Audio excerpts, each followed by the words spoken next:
এক সাইডে পড়ছিল, তো তখন সবাই আমরা নামানো শুরু করি। And সিঁড়ি দিয়ে যে যেভাবে পারে নামানো শুরু করে। আমরা 1 নম্বর বিল্ডিং, 4 নম্বর বিল্ডিং, 5 নম্বর বিল্ডিং, 7 নম্বর বিল্ডিং সব হয়েছে 9 থেকে সেকেন্ড ইয়ার পর্যন্ত। তারা আলহামদুলিল্লাহ মোটামুটি সবাই সুস্থ আছে। আমাদের ভবন নাম্বার 1 নম্বর বিল্ডিং, জি 8তলা ভবন। আর বিমানটা পড়ছে আপনার হলো জুনিয়র সেকশনে, ক্লাস প্লে থেকে 8 পর্যন্ত। 100 থেকে 150 মিটার হবে, খুব একটা না। ভবন 7, 8, মোট 7টা বিল্ডিং। আর জুনিয়রদের আছে 1, 2, 3, 4, 4-5টা জুনিয়রদের আছে। 11টা, মোট 11টা বিল্ডিং। তার মধ্যে 7টা বিল্ডিং হয়েছে সিনিয়রদের, 9 থেকে 12 পর্যন্ত। আর প্লে থেকে 8 পর্যন্ত আপনার সব ছোট ছোট বিল্ডিং। ঢুকতে কয়টা বিল্ডিং আছে, 1তলা টিন শিটের।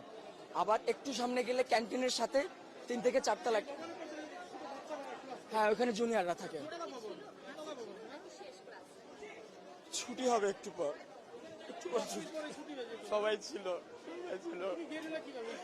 তখন তো এক সাইডে ছিল, আমাদের বিল্ডিং আহত না। আমি এখন